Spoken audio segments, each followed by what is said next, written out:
Je me souviens, la première fois, je l'ai dit à mon père, on était à Noirmoutier, en Vendée. On regardait l'île du Pilier au large. Et je dis, papa, peut-être qu'un jour je traverserai la Manche à la nage. J'étais dans mon fauteuil électrique.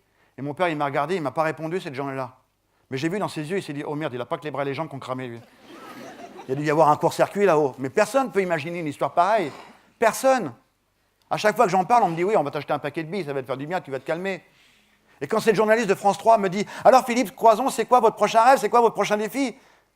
Je me souviens de ce que j'ai vu à la télé, je dis, ouais, peut-être qu'un jour je traverserai la Manche à la nage. Et là, la journaliste, elle me dit, si je le fais, et surtout, tu m'en parles. Hein. Je dis, oui, oui, je vous en parlerai, d'accord, ok. Et je m'en vais, je rejoins ma famille, je rentre à la maison. Je dis à personne que j'ai dit à cette journaliste que peut-être que je traverserai la Manche à la nage. Et 4 mois plus tard, je reçois un coup de téléphone de France 3 qui me dit, voilà, Philippe Croison, il y a le président de la République, Nicolas Sarkozy, qui va faire un discours sur le handicap. Est-ce que vous voulez réagir sur le discours du président en direct à la télé? Oh, ben, je dis, écoutez, ça fera toujours une expérience. C'est la première fois que je ferai ça. Je dis, pourquoi pas? Donc j'arrive au journal de 19h20 de France 3. La journaliste que j'avais vue au terrain d'aviation avait passé l'information à sa collègue, mais apparemment pas une bonne information.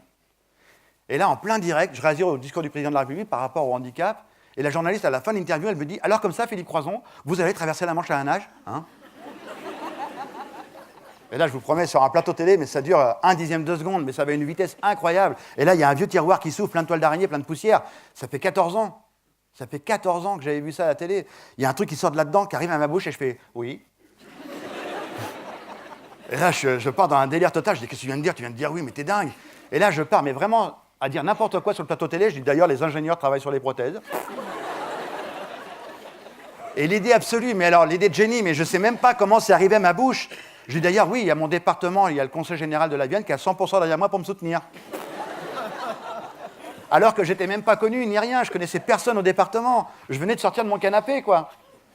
Et là, je sors du plateau télé, il y a Susanna derrière la caméra qui me dit « Mais ça fait 2 ans qu'on est ensemble, tu m'as jamais parlé de ça. C'est quoi la traversée de la Manche à la nage ?» Et là, je la regarde, je dis « Je sais pas. » Elle m'a dit « Comment ça, tu sais pas ?» Je dis « Non, vraiment, je l'ai vu sur mon lit d'hôpital, mais bizarrement, je m'étais jamais renseigné de ce que c'était la traversée de la Manche à la nage. » Et là, on rentre à la maison, on ouvre l'ordinateur, et pour la première fois de ma vie, je tape « Traversée de la Manche à la nage ». Et là, je vois 34 km à vol d'oiseau, je dis « Oh la vache !» Je sais pas nager, moi. Je vois taux de réussite chez les valides, 10%. Température de l'eau, 14 degrés. Je dis « Oh la galère !» Dans quoi je suis parti, mais l'aventure était lancée.